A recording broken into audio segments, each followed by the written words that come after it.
Bienvenidos a Argolla Electoral 2021. Mi nombre es Jaime Serra y hoy día conversaremos con la candidata al Parlamento andino, Mocha García Naranjo, vamos a preguntarle pues qué cosa es el Parlamento andino, cuáles son las funciones que tiene y por supuesto cuáles son las propuestas de Juntos por el Perú, el partido por el cual ella postula para estas elecciones para nuestro país. Vamos a conversar sobre las propuestas de Verónica Mendoza y por supuesto también trataremos de trasladarle sus preguntas que nos dejen a través del chat. Me acompañará esta noche Willy Vázquez en la conducción y en las preguntas, así que no se muevan de ahí que volvemos en un instante. ¡No te muevas! Otra vez tenemos la oportunidad de no equivocarnos. Por eso en Argolla TV abrimos nuestra multiplataforma para que los candidatos expongan sus planes de gobierno. Para el Congreso y para la Presidencia de la República. Para que esta vez votemos bien. Argolla Electoral 2021. Porque nuestra única argolla es con el futuro del Perú.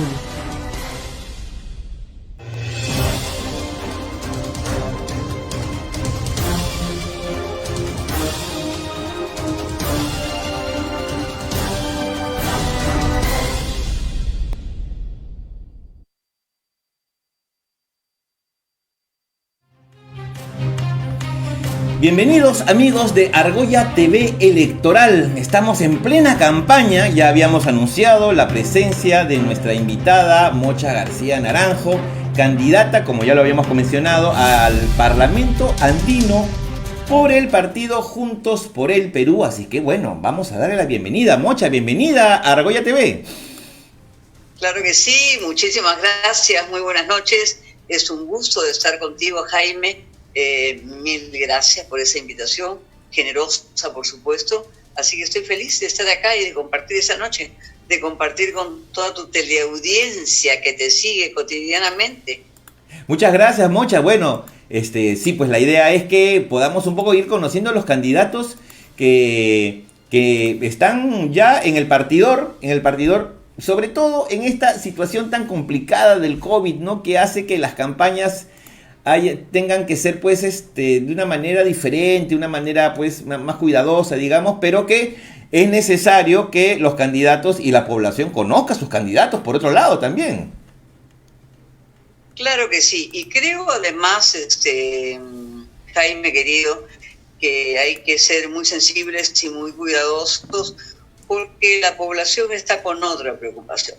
La población no está con la preocupación de la campaña, de las elecciones, de los candidatos, está con preocupaciones muy serias, si hay o no hay segunda ola, si hay de rebrote, si hay nueva cepa, si consiguen trabajo, si lo recuperan, si se restablece la economía, si el saneamiento mejora, si se accede al agua.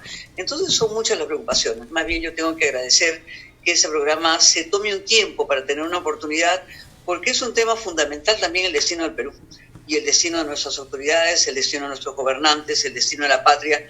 Entonces te lo agradezco porque es un momento difícil de abordar indudablemente los temas de carácter electoral como son estos, ¿no? Totalmente de acuerdo, totalmente de acuerdo. Pero a ver, para ir fijándonos un poco en lo que es el motivo de tu postulación, el Parlamento andino, ¿no? Nos suena un poco esotérico porque no lo tenemos muy presente en la cotidianidad como el Parlamento Nacional, como nuestro Congreso. ¿Qué cosa es exactamente el Parlamento andino y cuáles son sus funciones? Claro que sí, encantada de atender esa pregunta, pero quizás lo primero de todos es recordar que en general vamos a votar y nosotros hacemos 3 símbolos, 3 cruces al símbolo que elegimos. Y muchas veces esa tercera cruz que hacemos, la hacemos inconscientemente porque el Perú ya hace varios lustros que vota por los parlamentarios andinos, ¿no? Y entonces saben que voy con Verónica Mendoza, vamos a marcar la primera cruz, Juntos por el Perú, por la presidenta. En la segunda cruz se vota por los congresistas y esta tercera cruz en la que se marca el símbolo de JP es para elegir parlamentarios andinos. ¿Qué es el Parlamento andino? El Parlamento andino es una institución supranacional. Es decir, no es el Congreso de la República, es una especie de congreso de que aglutina a todo el área andina. Es un congreso en donde elegimos a 5 parlamentarios por cada país, y hay 5 parlamentarios de Ecuador, 5 parlamentarios de Colombia, 5 parlamentarios de Bolivia, 5 parlamentarios de Chile y 5 de Perú. Este es el Parlamento Andino, que es una representación supranacional, como ya lo he dicho, multinacional, multipartidaria, en donde se expresan, digamos, las políticas públicas para toda la región. ¿Por qué en esos momentos es importante?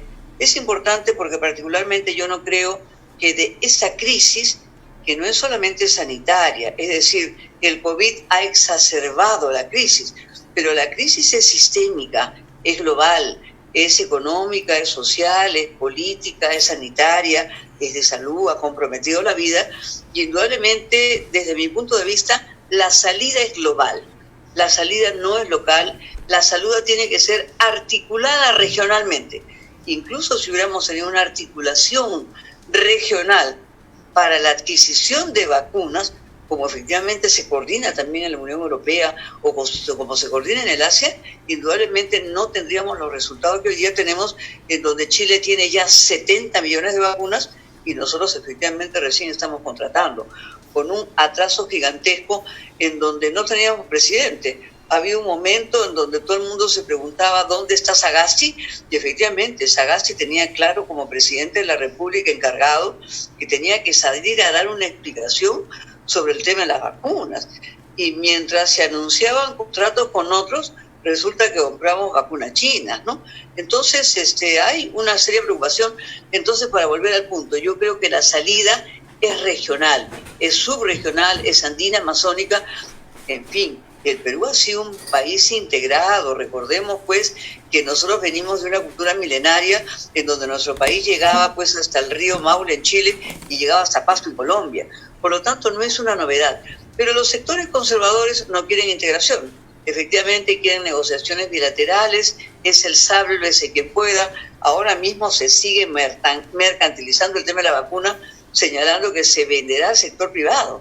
Y nosotros tenemos que exigir regionalmente que la vacúnica es un bien público, universal, gratuito, efectivamente, para los sectores que no tienen ninguna posibilidad de acceso a, digamos, a vacunarse, a acceder o no, efectivamente. O sea, no estoy yo en la lógica de que aquellas personas que se niegan a vacunarse lo hagan, pero efectivamente, masivamente va a haber una vacunación y eso implica efectivamente un tema gratuito, un tema coordinado. Yo, por ejemplo, en algún momento decía, ¿no?, de esa campaña parlamentaria, Chile había comprado 70 millones de vacunas y el Perú ninguna. Me preguntaba yo, ¿nos tocará exigir desde el Parlamento Andino que los 250.000 peruanos que viven en Chile sean vacunados o no? Desde mi punto de vista, sí, y sean vacunados gratis. No importa cuál es la nacionalidad que tenga.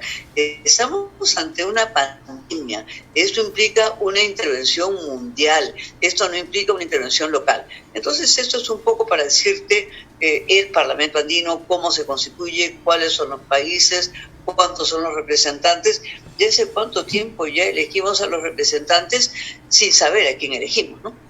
Exactamente, muchas veces ocurre eso, elegimos sin saber, ¿no? Y también, como te decía yo, por el desconocimiento, porque no aparece normalmente en nuestra vida cotidiana la presencia del Parlamento Andino, pero por ejemplo en este caso es verdad, o sea, en el caso de esta pandemia mundial, sería pues lo ideal poder tener políticas más coordinadas entre estados, entre gobiernos, ¿no?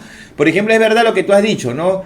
Podemos a través de repente de este parlamento, ¿no?, de este mecanismo, poder pedirle al gobierno chileno que gratuitamente también le aplique la vacuna a los residentes peruanos en Chile, como también podríamos hacerlo de repente en Colombia, porque creo que en Colombia incluso hubo una noticia de que un alto funcionario del gobierno anunciaba algo así como que solamente iban a vacunar a los colombianos y no a los venezolanos, ¿no? Y probablemente también acá habrá gente que piense que primero a los peruanos y después a los venezolanos, como una especie de esta discriminación a la que hay mucha gente que le gusta, pero finalmente todos somos seres humanos y finalmente todos, siendo portadores de la enfermedad, podemos transmitirla y el virus no se va a fijar, no, este tiene pasaporte peruano, no, este tiene pasaporte venezolano o colombiano o chileno, o sea, tiene que ser efectivamente un esfuerzo coordinado de todo el continente, porque el movimiento de personas es natural y se da constantemente. Entonces yo creo que sería una necedad pensar en que vas a vacunar solamente a los que tengan el DNI de tu país y no a los demás. O sea, y creo que el Parlamento andino, como tú dices, podría ser muy útil en este caso. Y no solamente eso, mira tú, si has viajado y millones de compatriotas nuestros han viajado. Hoy día nosotros no tenemos un pasaporte peruano, tenemos un pasaporte andino. Tenemos que ejercer derechos andinos. Efectivamente, no era solamente el caso de Chile. Bolivia nos llevaba a la delantera habiendo comprado 5,5 millones de vacunas. Entonces uno se pregunta, a esa población aymara peruana que vive en Bolivia, ¿se le vacuna o no se le vacuna? Por supuesto. Entonces eso implica una labor desde el área andina, desde el área amazónica, en defender la vida por delante de todo. O sea, no es defender de qué nacionalidad eres, porque sería pues absurdo, por ponerte el ejemplo de Piñera, que dejara que se contagiaran 250.000 peruanos sin importarle qué pasa, digamos, en Chile, porque eso va a afectar indudablemente a su población. Y cuando estamos hablando de la nueva cepa, que ya no contagia a 3, sino contagia a 7, es indudable pues que tenemos que tener una intervención concertada. Y nosotros recordaremos que nosotros hemos sido un país, el Tahuantinsuyo, tuvo la extensión de todo lo que es hoy día UNASUR, que el presidente Fernández en Argentina lo quiere reactivar, un Tahuantinsuyo que ocupó 2 millones de kilómetros cuadrados. No era por gusto que tenemos los kilómetros que tenemos del Capacñán, que atraviesan efectivamente el continente y toda Sudamérica, ¿no? Tiene que ver con eso, tiene que ver con nuestras raíces, tiene que ver con nuestra historia, y desde siempre, no solamente el Perú ha sido la promesa incumplida, también la unidad latinoamericana, la unidad regional, la unidad andina, la unidad amazónica, son promesas incumplidas. Entonces, en el Bicentenario, es indudable que nosotros tenemos que volver a colocar estos temas como centro del debate, porque nos parece muy importante, ¿no? Quizás otro elemento al margen del tema de la salud que es prioritario, porque estamos velando por la vida de nuestros connacionales. No nos olvidemos que el Perú tiene 3.200.000 peruanos en el exterior, que se han ido por falta de empleo, por falta de oportunidades. Tenemos fuga de talento enorme y necesitamos recuperar eso. Cuando desde la propuesta de Juntos por el Perú, Verónica plantea efectivamente el tema de la cultura, la tecnología, reducir la brecha digital, la ciencia por delante y el avance tecnológico, ¿no? Indudablemente tenemos que velar por una recuperación de esta fuga de talentos tan enorme que se ha ido del Perú por falta de oportunidades en esos campos, ¿no? Entonces, si bien es cierto, muchas veces estamos, como es natural, preocupados por el día a día, no es un hecho casual un momento del Bicentenario para que repensemos también no solamente la promesa de la vida peruana, sino la promesa de la integración nacional, de la integración regional, de la integración de todo el continente, de todo el sur. El presidente Fernández de Argentina está en un esfuerzo muy importante por reactivar UNASUR. Nosotros, desde el Nuevo Perú, desde Juntos por el Perú, indudablemente queremos una integración del Mercosur, de UNASUR, de la Comunidad Andina, del Parlamento Andino, de ALADI, la Asociación Latinoamericana de Integración. Esos son temas fundamentales. Quizás algunos datos que nuestra población, nuestros connacionales, tu audiencia no conoce. Por ejemplo, los asiáticos comercian entre ellos, entre los países asiáticos, 70%. Es un comercio entre los países asiáticos pujantes, ¿no? No es por gusto que se les conoce, pues, como los tigres asiáticos, ¿no? Los europeos que tienen la Comunidad Andina y que tienen el Parlamento Europeo también, que es una instancia supranacional por encima de todos los países, coordinan su comercio y entre ellos negocian el 50%. En el caso de los andinos, los latinoamericanos, los amazónicos, comerciamos solamente un 17% comerciamos. A mí me tocó estar en el Mercosur, representar al Perú en el Mercosur y en ALADI, y ese comercio se fue elevando y pasó al 17, al 19%. No llegamos al 20%, siendo de los países más ricos que tendríamos la gran posibilidad de ese comercio internacional, intrarregional, andino-amazónico. Todos conocemos, tú habrás cruzado muchas veces la frontera, como lo he hecho yo. Tú cruzas una pista en aguas verdes y estás en Ecuador. Tú cruzas efectivamente la frontera, digamos, en Puno y estás en Bolivia.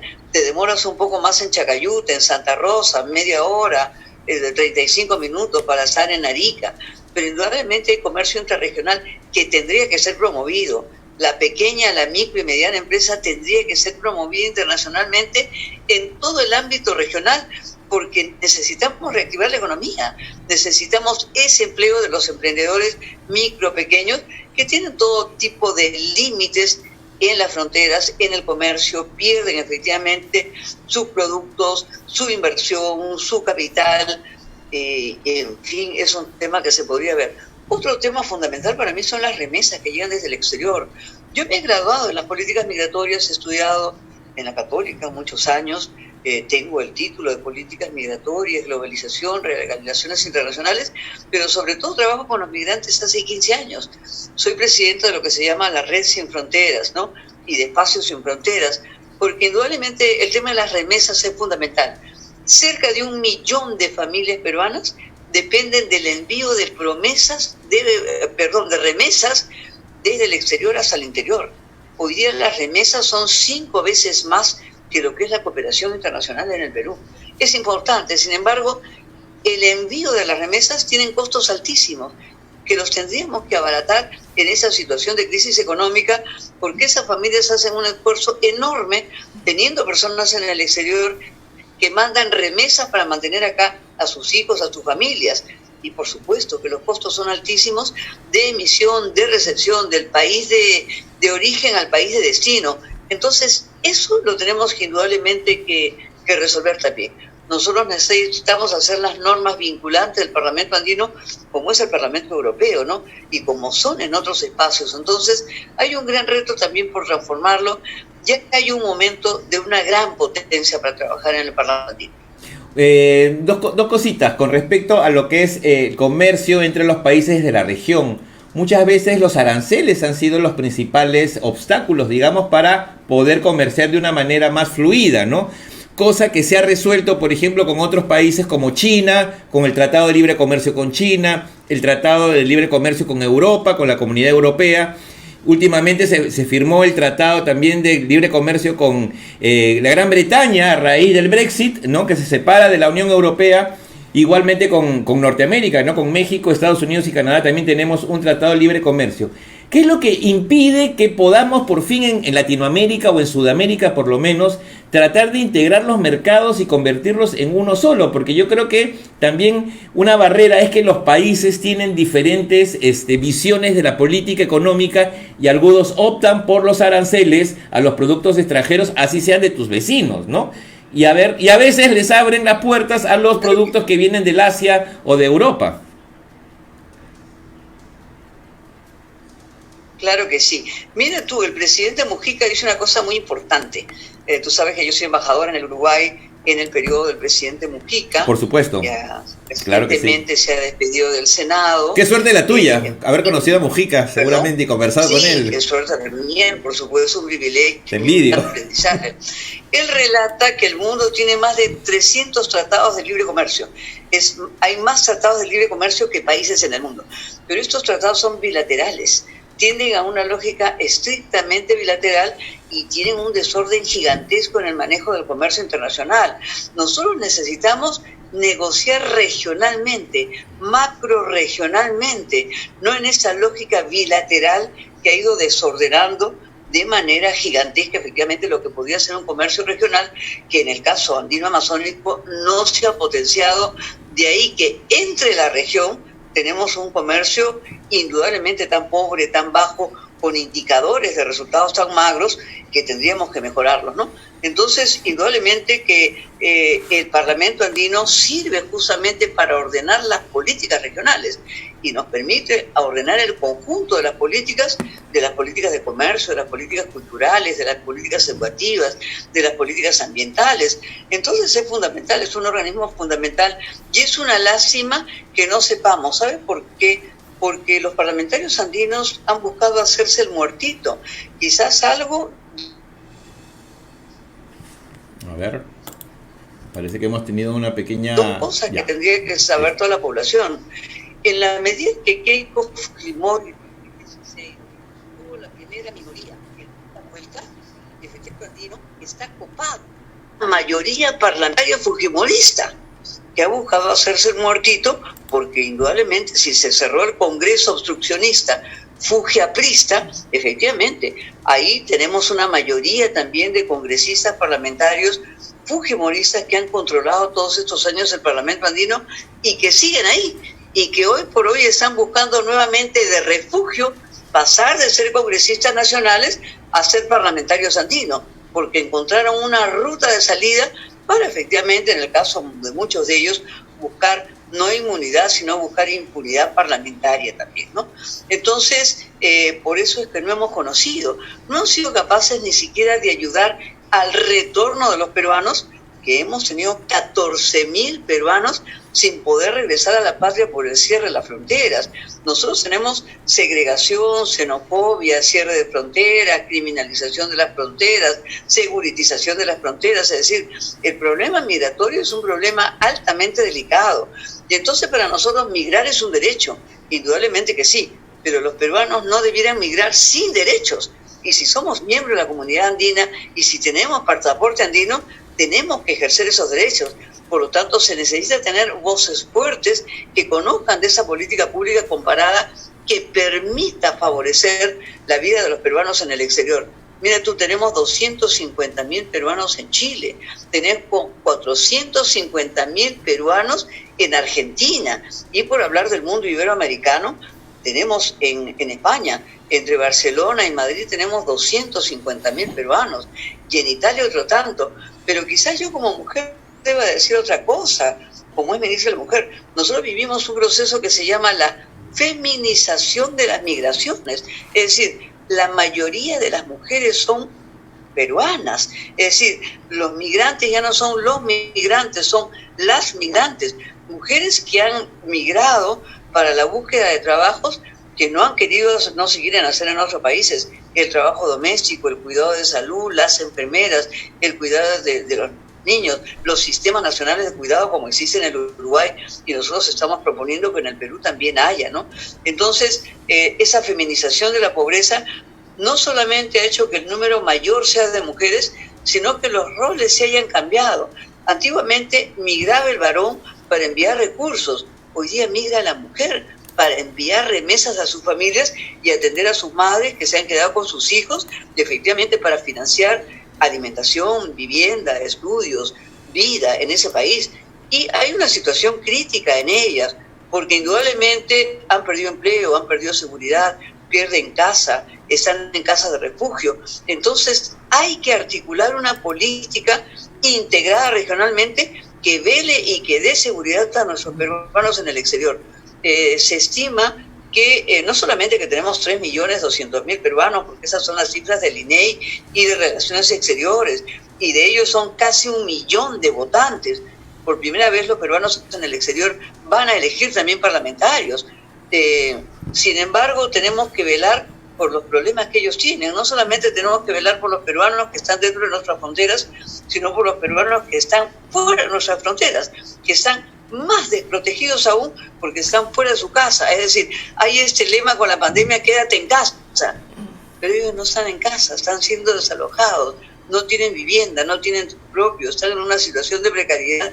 Y esto implica políticas humanitarias también en defensa de esos peruanos que están pues alrededor de nuestras fronteras, ¿no? Y que se ubican en Ecuador, que se ubican en Colombia, que se ubican en Chile, que se ubican en Bolivia y que requieren, digamos, una defensa de ellos, ¿no? Mocha, ¿cómo se coordina el trabajo entre la Cancillería y el Parlamento andino, o al menos entre los parlamentarios andinos peruanos? Porque seguramente sería pues muy útil que también la Cancillería pudiera coordinar con los parlamentarios andinos para poder proponer a nivel supranacional soluciones y auxilios a los peruanos y en general a los extranjeros que residen en el Perú de la región también, para poder mutuamente, ¿no?, hacer un sistema de ayuda mutua, ¿no? Porque no como tú dices, están abandonados muchos, están ahorita perdiendo trabajo, perdiendo vivienda, en una situación en la que no tienen el soporte familiar, obviamente, porque están precisamente fuera de su patria. Mire tú, la Cancillería ha demorado muchísimo en la repatriación de los 14.000 peruanos que se quedaron varados en el exterior a partir del 16 de marzo, que se decretó la cuarentena, ¿no? Y el primer momento, digamos, de esa cuarentena tan crítica que se vivió a partir del 16 de marzo. Lo que te quiero decir es que la coordinación es pésima, que la coordinación es nula y que efectivamente tú no sientes una articulación. Nosotros justamente en nuestro plan de gobierno que presentamos planteamos una coordinación entre los parlamentarios andinos que son elegidos en el Perú en defensa de la población peruana en el exterior y el Congreso Nacional particularmente, su Comisión de Relaciones Exteriores y el Ministerio de Relaciones Exteriores. Hay muchas cosas en los consejos de consulta que son los espacios, por ejemplo, en donde los peruanos se reúnen en el exterior y las cancillerías tienen que responder frente a sus problemas. Lamentablemente el Perú no ha terminado de constituir sus consejos de consulta. Cuando yo llegué de embajador al Uruguay, el Perú no tenía consejo de consulta de los peruanos, no tenía liga parlamentaria peruano-uruguaya, no tenía cámara de comercio peruano-uruguaya. Entonces, me precio efectivamente de que esas 3 gestiones han sido hechas durante mi gestión y es importantísimo ello. ¿Por qué? Te quiero decir solamente para poner un ejemplo concreto, cómo se puede coordinar y cómo es posible. Hay normas, por ejemplo, iberoamericanas que podrían favorecer a nuestros connacionales que viven en todas estas zonas de América Latina, ¿no? Sin embargo, no estaban ratificadas ni por el Congreso uruguayo ni por el Congreso peruano.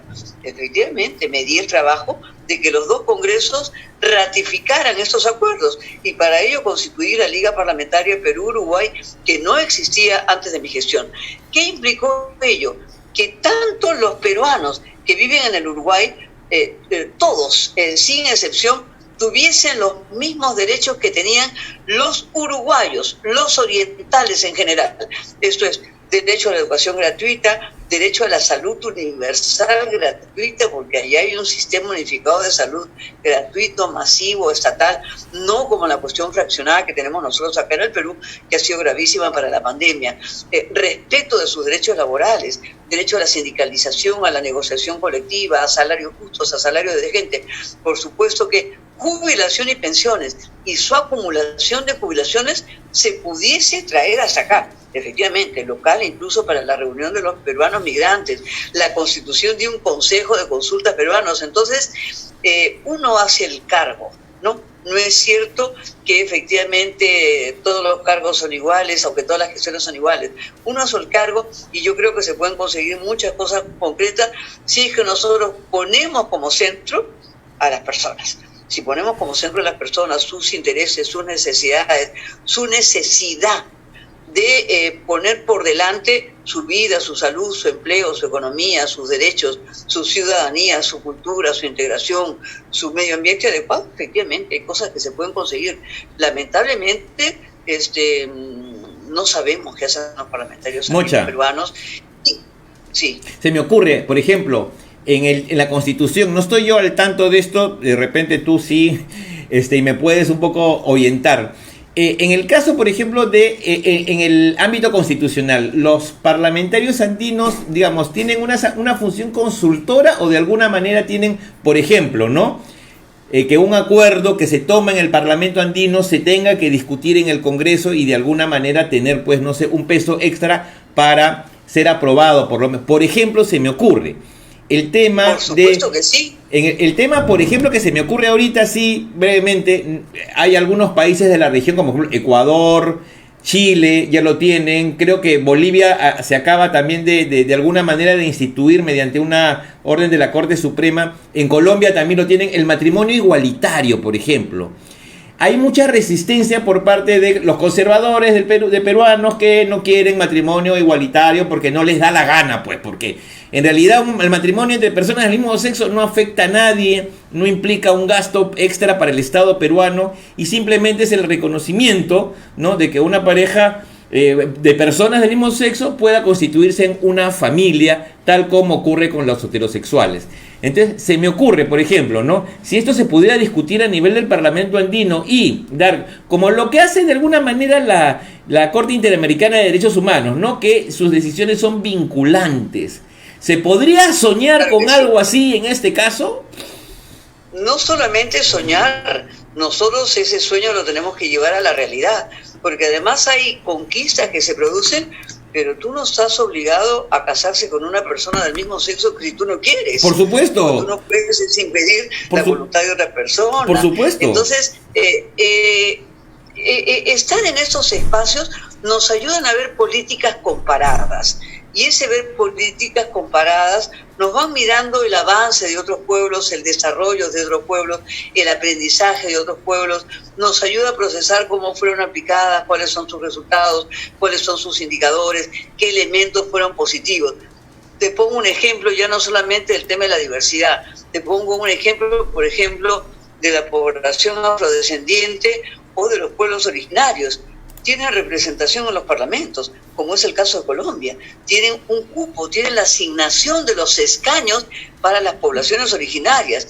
En el caso uruguayo, por ponerte otro ejemplo, así como nosotros tenemos la obligación del contrato en el Estado, que el ejemplo lo está siguiendo la empresa privada, de contratar un 5% de personas con discapacidad, en el caso uruguayo es un 10% de personas de origen afro-uruguayo, ¿no? Porque ellos han hecho un censo, en ese censo efectivamente el 11% de la población es de origen africano, es de origen afrodescendiente, afro-uruguayo, como ellos llaman. Efectivamente, existen normas que obligan al Estado a esa contratación, porque son poblaciones vulnerables que han sido segmentadas, que han sido estigmatizadas, que han sido excluidas, que se han convertido en vulnerables y que indudablemente no tienen la ciudadanía plena, en tanto no tienen empleo. Así como acá se hizo con personas con discapacidad, con las normas que propuso, que impulsó y que aprobó Javier Díaz Canseco. Y gracias a él tenemos esas normas que obligan al Estado peruano. Entonces, así como pones el tema de la diversidad sexual, como pones el tema de los afrodescendientes, como ponemos el tema de los pueblos indígenas, indudablemente esto nos va permitiendo, digamos, el desarrollo del conjunto de nuestras naciones, que somos las mismas. O sea, esas fronteras que tenemos no son fronteras, digamos, que han planteado los pueblos. O sea, ya Mariátegui nos decía que la integración es la unidad de los pueblos. Y efectivamente, y Arguedas, la convivencia feliz de todas las sangres, porque venimos de una cultura milenaria en donde yo una vez he comentado, ¿no?, que tenía amigos puneños que tenían pasaporte peruano, eran puneños, pero tenían pasaporte peruano y boliviano, porque antes de ser peruanos y bolivianos eran aymaras. Exacto. Esa era su realidad, esa era la transición, eran sus mismos abuelos, bisabuelos, tatarabuelos, era su historia, era su origen, era su territorio, era su identidad cultural, era su imagen física, era su ropa, era su vestir, era su comer. Y indudablemente, ¿no? O sea, lo mismo podríamos decir de Tacna y Arica, lo mismo podríamos decir en Leticia, lo mismo podríamos decir en todos los sitios. Entonces, estas fronteras son fronteras derivadas de otro tipo de sucesos, han sido construcciones históricas de procesos políticos, sociales, culturales, de guerra, de todo tipo de desenlaces, no elegidos por los pueblos, ¿no? Totalmente de acuerdo. Tenemos que seguir levantando las banderas de la integración, por supuesto que sí. Los sectores conservadores quieren lógicas bilaterales, binacionales, y no las banderas de la integración. Hoy por hoy hay que levantarla. Pero yo quiero levantar una bandera más, si me permite. Por favor. Es decir, estamos en el año de la paridad y la alternancia por primera vez. En el Parlamento andino no solamente la mayoría es fujimorista, y debiera salir, ¿no? Es además, todos son varones. Todos son varones. Exacto. Yo estoy siendo la número 2 porque en la medida que hay la ley de paridad, estamos obligados a que la lista sea mitad hombres, mitad mujeres. Y en la medida que hay alternancia, tengo la posibilidad de ser la número 2. He ganado indudablemente las elecciones internas que hemos tenido dentro del Nuevo Perú, y vamos con la camiseta de Juntos por el Perú porque no hemos logrado inscribirnos, pero hay una oportunidad para las mujeres que no la hemos tenido antes. Entonces creo que es un momento particularmente importante para mí, como un reto importante, como un reto principal. Indudablemente creo que hay que tener niveles de experiencia, de conocimiento, de capacidades, de voluntad, de compromiso. Creo que ese es un reto que tenemos que asumir de manera importante si es que nos ponemos la camiseta de Perú. Por eso que estamos acá con la tanquirroja. Muy bien, como corresponde. Pero Mocha, tú, bueno, tienes amplia experiencia en temas internacionales como embajadora en Uruguay y también como presidenta de instituciones de integración internacional. O sea que creo que en ese aspecto estás más que calificada, sobrecalificada, diría yo, para este cargo, ¿no? Pero, y en todo caso, yo te pregunto, tú en esa experiencia que tienes, ¿por qué siento yo que a los peruanos en general, y en particular al gobierno, y podría decirlo al Estado también, y no solamente este gobierno de turno, yo creo que en los gobiernos desde que yo tengo memoria, no tenemos esa vocación internacionalista, que por ejemplo, sí la tiene Chile, que por ejemplo, sí la tiene Colombia, que la tiene Brasil, que la tiene incluso Argentina? Son voces en el mundo importantes. México, ni qué decir. O sea, México cuando dice algo, Argentina, Chile, Brasil, se escucha, salen los medios, los presidentes hablan de los temas internacionales.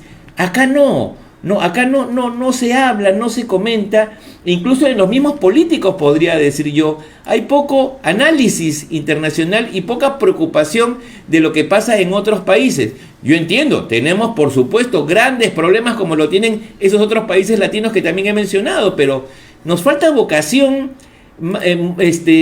de proyección internacional. Nos sentimos, yo siento que estamos muy aislados del mundo. Sobre todo en tiempos de redes sociales y de internet, ¿no? Que podría ser una forma de facilitar esto. ¿Tú por qué crees que pasa esto? Bueno, es muy importante lo que tú dices y indudablemente tienes un análisis absolutamente objetivo de esta situación, pero quizás no nos olvidemos algunas de esas frases famosas pues que se han dicho de nuestro país, ¿no? Nosotros hemos tenido una clase dominante, más no una clase dirigente, y hemos sido uno de los países más conservadores. Tenemos que recordar que el virreinato del Perú es de los últimos en proclamar la independencia, en emanciparse, en separarse, digamos, de lo que era su colonialidad. Y efectivamente esa colonia ha seguido en la República y la promesa peruana efectivamente de esa independencia está lejos de serlo, ¿no?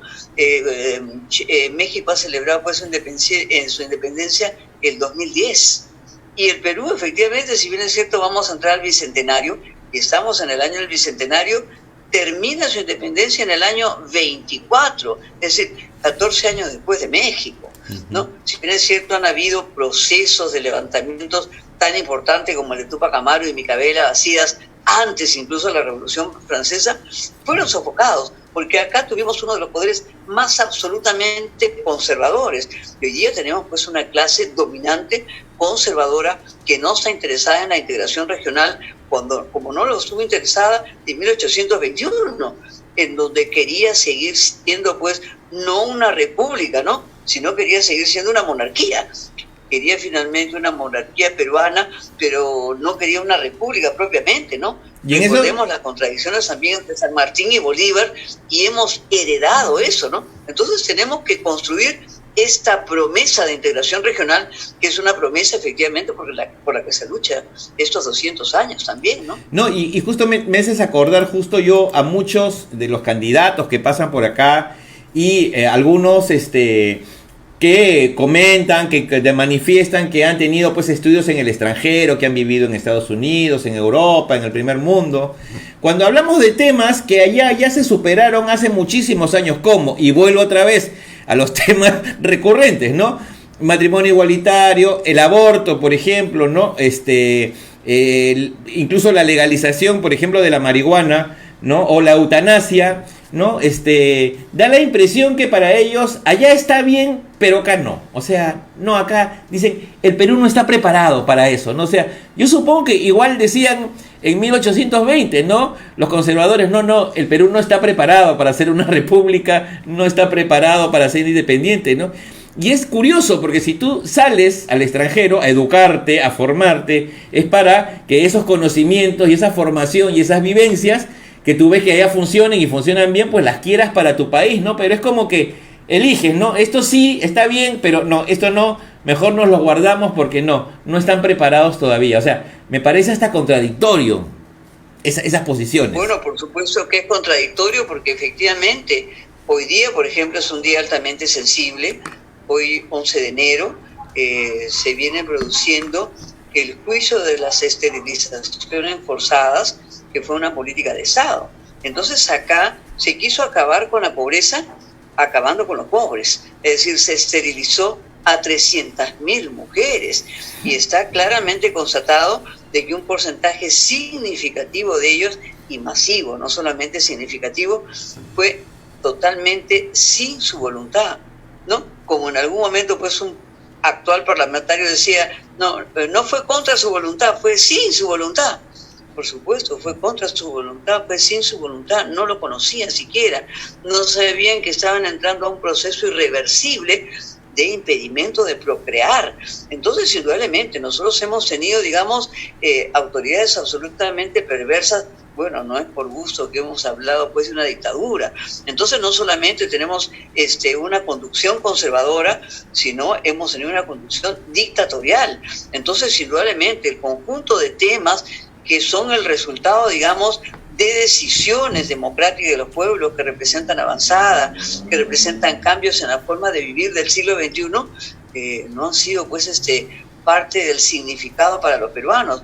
Recordemos que San Martín tuvo que emplazar a los intendentes de Trujillo para producir la independencia, cuando ya habían pueblos en Sechura, ya habían pueblos en Piura, ya habían pueblos en Huánuco que se habían levantado independizándose.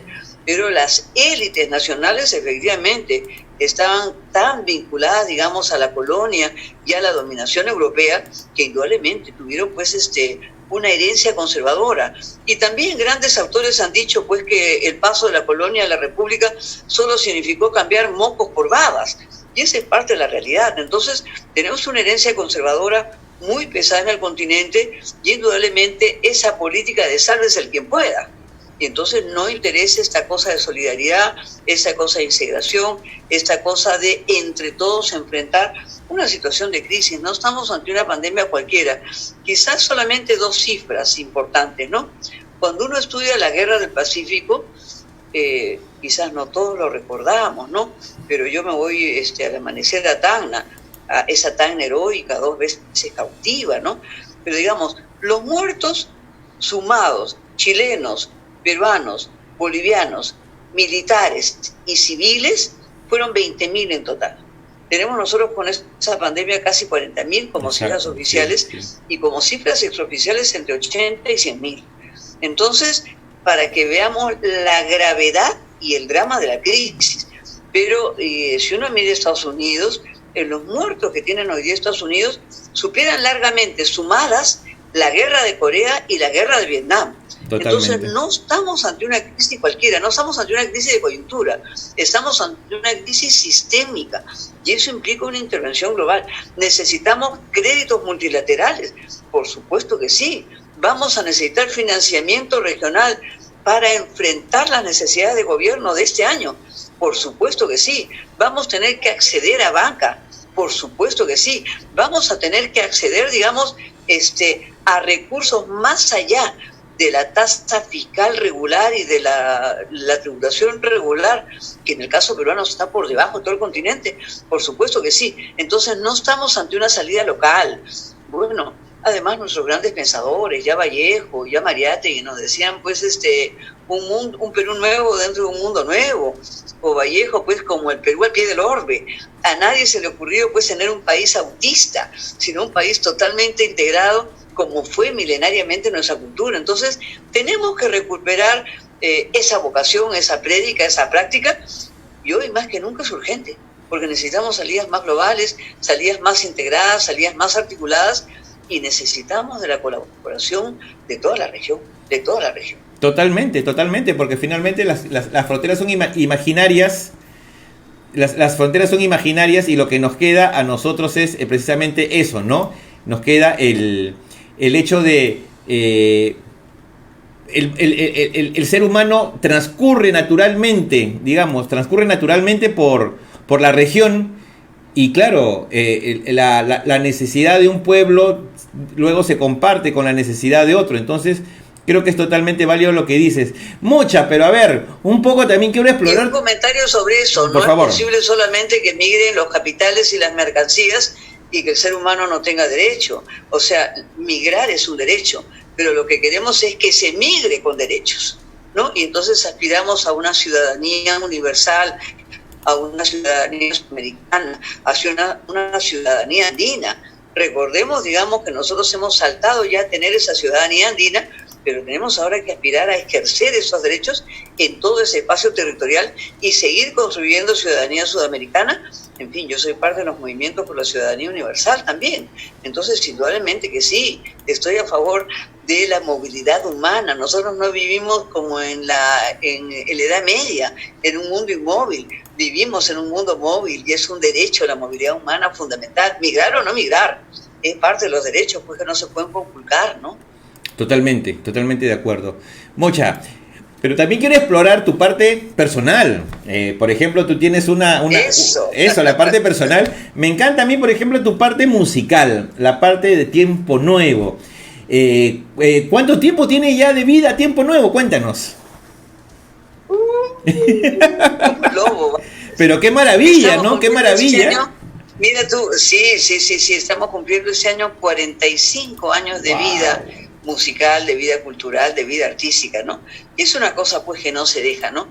Es parte de la esencia del ser humano, el expresarse, el cantar, el recitar, el actuar, el bailar, el integrarse, el reír, el vivir, el hacer cultura, el crear cada día, ¿no? Entonces, ¿no? Que cumplimos 45 años y sigue siendo el mismo grupo. Hemos perdido personas, indudablemente. Hoy día salió un especial muy lindo sobre Danay Ramírez, una de las integrantes, por supuesto, que nos aviva, ¿no? Y hemos perdido personas también en el camino, han perdido la vida, ¿cómo no? Pero en fin, sigue siendo el mismo grupo original que nos fundamos hace 45 años en el Conservatorio Nacional de Música. Yo fui allá a estudiar desde chica, desde pequeña, hice la carrera, digamos, de canto clásico, de piano, y efectivamente luego me fui para el lado del mundo popular como tenía que ser. Por supuesto que sí, claro que sí, ¿no? Y eso, ¿cómo nace? ¿Cómo es? ¿Cómo fue esa semilla? ¿Cómo brota? Cuéntanos, a ver, la intimidad. ¿Cómo fue que se juntan en reuniones, se conocían? ¿O de casualidad se juntaron, salió algo y dijimos, bueno, y de acá, ¿por qué no seguimos más adelante en otra cosa? ¿Cómo fue la historia de Tiempo Nuevo? No, mira, tú, no fue de casualidad. En el caso mío particular, para hacerlo muy rápido, en mi casa, por supuesto, había vocación por la música. Mi padre había tocado piano. Yo soy huérfana desde los 3 años, ¿no? Pero en mi casa había un piano, había la idea de un padre que había tocado piano, mi madre cantaba también, y entonces siempre hubo el interés de que fuera a educarme pues al Conservatorio Nacional de Música. Ingresé becada, mi madre era viuda, por supuesto, no estaba en condiciones de pagarme ese tipo de estudios, sin embargo ingresé becada, me salté 2 años en el ingreso, se dijo que tenía condiciones para hacer, digamos, eso, y terminé haciendo pues la carrera, digamos, en el conservatorio, y fui finalmente música profesional en el coro del Estado, canté con la orquesta sinfónica en lo que se llama hoy día el Coro Nacional, ¿no? Que es parte, digamos, del Instituto Nacional de Cultura. Pero ahí, en ese estudiar en el conservatorio, vino todo ese momento tan importante que Arguedas genera en la Casa de la Cultura, cuando dirige la Casa de la Cultura, antes de que fuera el Instituto Nacional de Cultura, en donde se puso un protagonismo fundamental a lo peruano, a lo nacional, a la creación nacional. Entonces, hay un momento también importante en el 73, 74, 75, por eso que puedo hablar de 45 años atrás, en que se da el golpe de Chile, y que viene en un conjunto también de artistas, que es lo que se llama la nueva canción, la canción social, la canción política, la canción propuesta, la canción protesta, es decir, son diferentes nombres, o la canción latinoamericana, como se le conoce en el mundo entero, ¿no? Que cobró un protagonismo fundamental porque era conocida como la canción de expresión de los pueblos, ¿no? De la cultura popular, de ese arte que podían expresar pues Atahualpa Yupanqui, bueno, el propio plebeyo acá, el propio Pinglo, ¿no?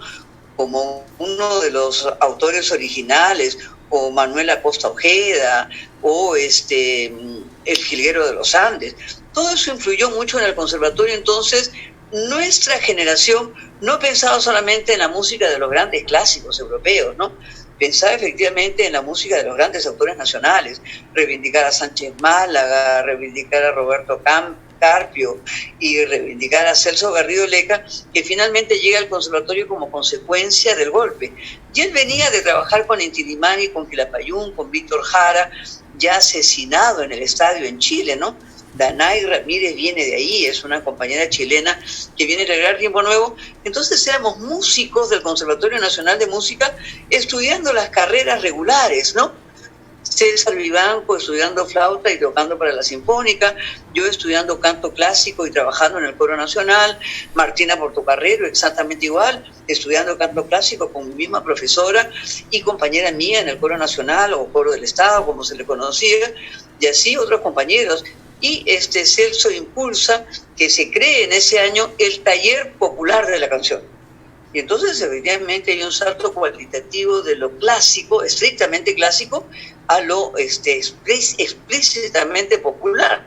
Entonces entran pues al conservatorio por la puerta grande la quena, la zampoña, el arpa andina, la mandolina, los charangos, y eso constituye ya un grupo, porque además éramos muy jóvenes todos, ¿no? Entonces había un interés especial en aprender zampoña, en aprender flauta, en aprender charango, y así se constituye en septiembre del año 75, Tiempo Nuevo, con ese impulso del taller de la canción popular que indudablemente Celso Garrida Leco, con una gran visión para el Perú, propone, ¿no? Ese es el origen y de ahí ya jamás nos hemos separado. Mocha, pero qué importante que las nuevas generaciones sepan estas historias, ¿no? Porque a los chicos ahora que ven de manera tan natural los instrumentos nuestros como el charango, la zampoña y tantos otros, ¿no? Incluso el cajón mismo, el cajón peruano, ¿no? Que los ven parte ya del estudio en la academia, ¿no? No saben ni se imaginan que en algún momento pues estaban discriminados a lo popular, a la calle, y que solamente, o a lo andino, a lo regional, a lo folclórico, como una cosa de segunda frente a los instrumentos y a la técnica y al canto y a la música violín, europea. Frente a la viola, frente al violonchelo, frente al contrabajo, ¿no? Cuando nosotros teníamos opciones de lo popular que tenían pues una riqueza magnífica y extraordinaria. Yo recuerdo mucho, no querían que tocáramos las mujeres zampoñas, wow, porque la tropa de zampoñas tenía como identidad efectivamente que eran los hombres puneños del mundo aymara los que la interpretaban. Efectivamente, nosotros recordamos, las chicas de Tiempo Nuevo, como nos decimos, cómo los europeos nos veían tocando zampoñas a las mujeres de Tiempo Nuevo, que era una cosa, que era una imagen que no se había producido en el Perú. Entonces, ese ingreso por la puerta grande fue fundamental, y para nosotros hoy día es maravilloso, ¿no? Ver en todas las universidades pues a los muchachos tocando zampoña, tocando guitarra, ¿no? Indudablemente el peso de Arguedas en ese momento ayuda también, la lira pausina, César Vivanco es hijo ni más ni menos que de Alejandro Vivanco, uno de los más grandes flautistas que tiene el Perú, quenista que tiene el Perú. Entonces había una herencia muy importante que indudablemente nutre, ¿no? El propio Celso, que venía de una experiencia de la reivindicación del canto social, del canto popular de América Latina, también marca un momento fundamental, ¿no? Y es un momento cultural de auge también en toda América Latina de todos estos movimientos. No es por gusto que se le llama la nueva canción latinoamericana, porque hay un momento particular de expresar a través de la raíz cultural original la riqueza pues inagotable. Para el caso peruano es excepcional, porque además tenemos riqueza desde todas las regiones. Nosotros podríamos pues cantar marinera puneña, marinera limeña, marinera norteña, marinera en todas sus versiones, no solamente la concepción de lo que era la tradicional marinera limeña, sino efectivamente descubrir y los huaynos y los quechuas. Aprendemos quechua indudablemente porque era la forma de integrarnos, ¿no? Entonces, en fin, ha sido muy rico, esa vivencia en el conservatorio es muy rico. Me han pedido escribir ahora para la revista del conservatorio ese balance de los 45 años del canto social y del canto popular en el conservatorio. Bueno, pues esperemos ver esa publicación muy pronto entonces. Claro que sí, hay una publicación muy bonita del Conservatorio Nacional de Música que se saca todos los años bajo la dirección de Osvaldo Juan. Es un tema que lo tenemos que saludar, lo tenemos que reconocer. Aurelio Tello, que es otro de los grandes músicos hoy día del Conservatorio, no solamente es maestro en la Católica, sino viene recopilando toda la historia de la música nacional desde la colonia, que nosotros la hemos interpretado en el Coro del Estado, bajo la batuta de José Carlos Santos, pero que hoy día eso se convierte, digamos, en partitura, porque en el caso de la música pues no basta con leer la letra. Exacto. Eso es literatura. La música tiene que ser traducida a los pentagramas, a la música, a la forma en donde tú la puedes preservar, repetir, Exacto. trasladarla de generación en generación, ¿no? Entonces la vivencia es enormemente rica y yo me reúno con mi promoción del conservatorio. Hay grandes compositores, hay gente lamentablemente fuera, por eso que hablo de la fuga de talentos, porque Jen Tarnavieskis, su hijo, ¿no?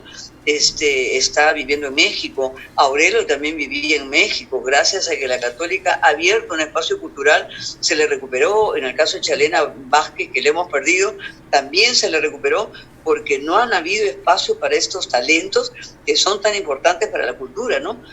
El Perú, bueno, es un país excepcional, ¿no? Por supuesto que sí, y justamente esta generación que ustedes, en la que se realiza este cambio, bueno, pues también forma parte de la formación de la identidad peruana, porque como digo, ¿no? Para muchos chicos hoy día que están en la Escuela Nacional de Folclore, en la Escuela Nacional de Música, o en general las escuelas de las artes, que hasta los 60, ¿no? Se cultivaban solamente las artes europeas. A partir de los 70, por fin se puede comenzar también a cultivar las artes de origen popular y de origen andino como parte de nuestra herencia, y coadyuvan a la formación de la identidad nacional, que hoy día pues no, incluso la podemos escuchar hasta en la música popular comercial, a través de las cumbias, a través de esa música peruana que sonó en los Panamericanos y que a todos nos emocionó hasta las lágrimas ver desfilar a nuestra delegación peruana con música, ¿no? Popular peruana, que la escuchamos en todas las radios y que se nutrió de todos esos componentes, ¿no? Desde el folclore más profundo andino hasta las notas de la modernidad también, ¿no? Porque todo eso implica hacer cultura, ¿no? Rescatar todo, retransformarlo y volverlo en algo nuevo con raíces ancestrales. Mocha, yo te quiero agradecer de verdad. Tenemos una cantera inagotable. Totalmente. Para este Perú maravilloso, para ese Perú excepcional. Si nosotros nos metiéramos un poco más a nuestras raíces, ¿no? Quisiéramos un poco más al Perú, lo podríamos transformar, lo podríamos refundar. Efectivamente tenemos una cantera inagotable para hacer del Perú, digamos, un país pujante, un país con grandes posibilidades. Totalmente. Para lo que diría Basadre, cumplir la promesa peruana, ¿no? Totalmente. Mocha, recuérdanos por favor, ¿por qué número? ¿Cómo hay que marcar para votar por Mocha García Naranjo en el Parlamento andino? Marcar el 2, escribir así de fácil. Así de fácil. Escribir el número 2 en la cédula del Parlamento andino. La cédula de votación, como siempre, tiene 3 cuerpos: el presidencial, el del Congreso de la República y el del Parlamento andino. Los invito yo a que pudiesen acompañarme y permitir un compromiso, digamos, nuevo, un reto enorme, gigantesco en este Parlamento andino. Es decir, hay que marcar Juntos por el Perú y escribir el número 2. Es fácil de recordarlo. Totalmente. Es la B de la victoria, es la B de Verónica y ahora es la 2 de la Mocha. A propósito de Verónica, por favor, invítala con mucho cariño de nuestra parte para que acá nos visite en Argolla TV, para poder conversar acerca de sus propuestas y poder también pues presentarla por primera vez en Argolla TV. Todavía no hemos tenido el gusto de tenerla, así que por favor trasládele nuestra invitación. Con todo gusto, y por supuesto no me cabe duda que estará muy interesada de ser parte de un espacio contigo. Y en el caso mío, que es una nueva oportunidad que tengo de compartir contigo, esta vez extrañando a Willy, sí, ¿no? Pues, un saludo para él. Un saludo para él también. Agradezco la generosidad de esa entrevista que nos ha tomado todo ese tiempo maravilloso y tan tranquilo de poder compartir. Totalmente, Mocha. Yo también, para toda tu audiencia, encantadísimo de haberte recibido. Sabes que el cariño es mutuo. Un abrazo fuerte, mucha suerte en tu campaña. Y bueno, como te digo, ya tenemos oportunidad de seguir conversando más adelante y le pasas la voz a Verónica, que acá la esperamos. Listo, Mocha. Sí. Un beso, cuídate. Me voy con ese mensaje. Perfecto. Mil cariños. Yo lo sé. A todos. A todos, muy bien. Muchas gracias. Y nosotros, amigos de Argolla TV, culminamos de esta manera esta edición de Argolla TV Electoral. Y nosotros regresamos el miércoles con más entrevistas a más candidatos. Nos vemos. Chau. Otra vez tenemos la oportunidad de no equivocarnos, Por eso en Argolla TV abrimos nuestra multiplataforma para que los candidatos expongan sus planes de gobierno. Para el Congreso y para la Presidencia de la República. Para que esta vez votemos bien. Argolla Electoral 2021. Porque nuestra única argolla es con el futuro del Perú.